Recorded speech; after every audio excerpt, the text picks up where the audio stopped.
नमस्कार। मैं मंजू शंकर अपने चैनल मंजू पूर्णेंदु में आप सबका हार्दिक स्वागत करती हूँ। आज मैं आपको नीम के बारे में फिर से कुछ बताने जा रही हूँ। नीम की डंडी, उसके पत्ते, उसकी सीख, हर चीज़ के बारे में मैं बताऊँगी। तो चलिए मैं लिए चलती हूँ आपको अपने किचन गार्डन में, जहाँ मैंने गमले में नीम का पेड़ उगा रखा है।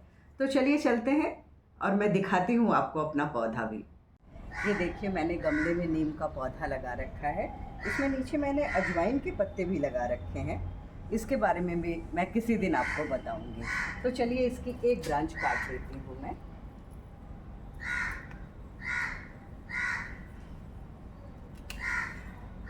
ये रहा। अब चलते हैं हम लोग अंदर और मैं इसके बारे में डिटेल में फिर आपको बताती हूँ। तो देखिए, यही नीम की डाल मैं अभी तोड़ के लाई हूँ, आप सबके सामने काटा है मैंने अपने किचन गार्डन से। अब मैं इसको क्या करूँगी, इसके छोटे-छोटे पीसेस बना दूँगी। बड़ा सॉफ्ट सा होता है, देखिए। इसको हम लोग क्या करेंगे, पहले आपको याद होगा पहले ज़माने में क्या हम लोग भी बचपन में हम लोगों ने भी दातून करी है, अगर आपको याद होगा तो। ये फर्स्ट क्लास आपके दातून बन गए।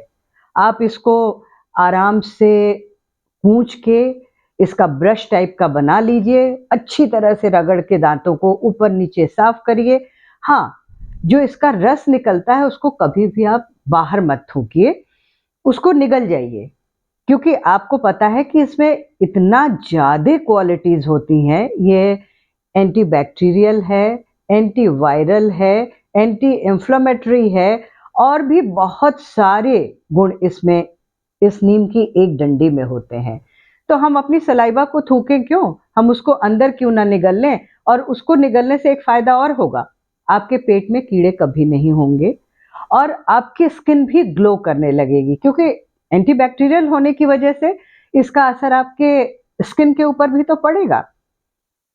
आजकल मैंने एक आर्टिकल पढ़ा था कि कुछ फॉरेन कंट्री में, अभी मैं एग्जैक्टली नाम नहीं बताऊंगी आपको, कुछ दिन बाद आपको खुद ही सुनने को मिलेगा कि जो टूथपेस्ट बन रहा है उसमें कुछ ऐसी पार्टिकल्स पाए गए हैं जो कैंसरस होते हैं।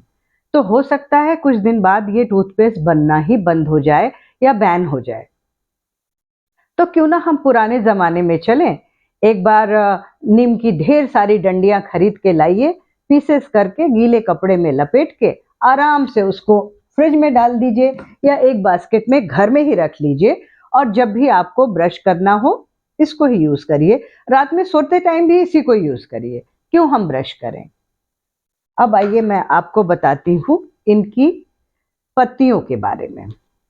ये देखिए, बिल्कुल फ्रेश और नरम पत्तियाँ आप खा भी सकते हैं, क्योंकि इन पत्तियों के खाने से एक तो डायबिटिक लोगों के लिए बहुत ही फ़ायदेमंद है, रामबाण है ये पत्तियाँ। उसके अलावा अगर आपको कोई भी तरह की किसी तरह की स्किन प्रॉब्लम है, खुजली है, रैशेज़ हैं, तो आप इनकी पत्तियों को बॉयल करके पानी को ठंडा कर लीजिए और फिर आराम से उससे नहा लीजिए। उसके अलावा आप इन पत्तियों को बॉयल करके एक स्प्रेयर में भर के फ्रिज में डाल दीजिए।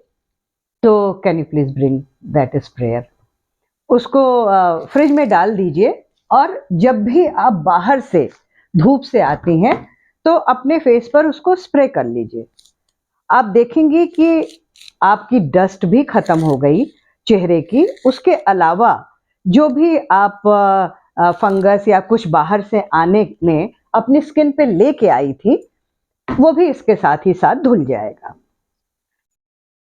और इसके अलावा इन पत्तियों का एक फ़ायदा ये भी है कि अगर आपको बहुत ज़्यादा कील मुहासे निकल रहे हैं, इन पत्तियों को बारीक पीस लीजिए, पेस्ट टाइप का बना लीजिए और अपने चेहरे पे बिल्कुल हल्के से अप्लाई कर लीजिए। तो उससे क्या होगा, धीरे धीरे धीरे धीरे आपका जो है आ, वो दाग धब्बे या वो दाने बिल्कुल साफ हो जाएंगे और आपका फेस बिल्कुल ग्लो करने लग जाएगा। ये देखिए, नीम की पत्ती को बॉईल करके मैंने फ्रिज में रखा हुआ है। मैं तो जब भी धूप से आती हूँ इसको फ्रिज से बाहर निकालती हूँ और अपने फेस पे अच्छे से स्प्रे कर देती हूँ। ध्यान रखिएगा, आँखें बंद ज़रूर रखिएगा, क्योंकि नीम कड़वा होता है ना, अगर आँखों में चला गया तो आपकी आँखें जलने लग जाएँगी।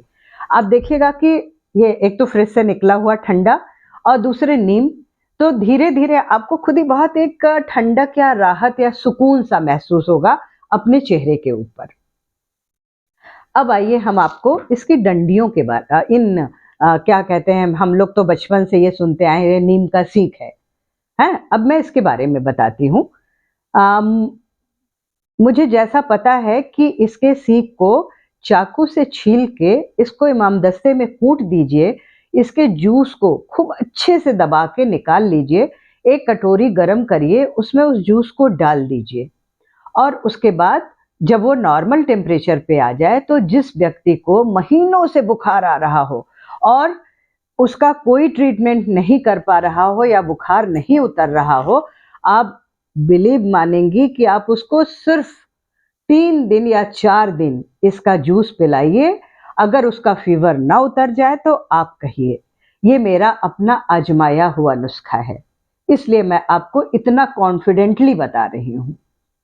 इसके अलावा बहुत सारे लोगों की आदत होती है, खाना खाया, जो मिला उसी को दाँत में पिरो-पिरो के दाँत की सफाई करने लगते हैं।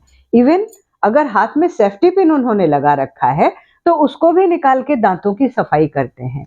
एक छोटा-सा इंसिडेंस मैं बताना चाहूँगी आप लोगों को। हमारे एक फ्रेंड सर्किल में थे, उनकी मिसेज़ की ये बहुत आदत थी। एक तो वो लोग नॉन वेजिटेरियन थे, तो उनके दाँतों में कुछ न कुछ फँस जाता था। जहाँ भी बैठी होती थी सेफ्टी पिन निकाला और खोदना शुरू कर दिया दांतों को। आप बिलीव नहीं करेंगी, उनको सेप्टिक हो गया और उनकी डेथ हो गई। डॉक्टर्स ने यही बताया कि जो लोहे का वो इस्तेमाल करती थी, उसमें हो सकता है थोड़ा बहुत ज़ंग लग गया हो या वैसे भी लोहा तो लोहा ही होता है ना, कह के स्टील बेचते हैं, पर सेफ्टी पिन स्टील का नहीं होता। कभी आप मैग्नेट लेके उसको छुला के ट्राई करके देख लीजिए। तो सबसे बढ़िया है इन सीकों को आप धूप में सुखा दीजिए, नहीं एक बंडल बना के छाये में ही किसी तरफ एक तरफ लटका दीजिए। कुछ दिन में ये सूख के बिल्कुल बढ़िया हो जाएँगे। इतने बड़े-बड़े इनके पीसेस बनाइए, देखिए कितने आराम से टूट जाता है। अब आप क्या करिए, एक डिब्बे में भर के इसको रख लीजिए। जहाँ भी आप ब्रश करती हैं या जहाँ भी आपको ज़रूरत होती है कि आपको टूथपिक चाहिए होगा, तो इतना महँगा टूथपिक क्यों खरीदिए? और सबसे बड़ी बात आप देखती हैं जो नॉर्मल टूथपिक मार्केट में आता है, उसका टिप तो बहुत पतला होता है, पर बाद में इतना मोटा होता है कि अगर आप उसको प्रिक करेंगी दाँतों में, तो आपके दाँत में और बड़ा गैप हो जाएगा और अगर आप वन्स इन अ व्हाइल अपने दाँतों की सफाई करती थी टूथपिक से, तो फिर रेगुलर करना पड़ेगा। तो उसको बिल्कुल छोड़ दीजिए। ये देखिए सीक नीचे मोटी है, ऊपर धीरे-धीरे पतली होती जाती है। तो आपके दाँतों को जितने मोटे सीक की ज़रूरत हो उतना ही करिए ना, क्यों मोटे वाले हिस्से से आप दाँत को अपने छेड़ेंगी? तो ये छोटी-छोटी बातें हैं, पर आप आज़मा के देखिए, बातें हैं बड़े फ़ायदे की। और अगर आप इसको अपने रोज़मर्रा की ज़िंदगी में शामिल कर लेती हैं, तो मैं आपसे वादा करती हूँ कि आप बहुत-बहुत सारी बीमारियों से और बहुत सारी परेशानियों से बची रहेंगी।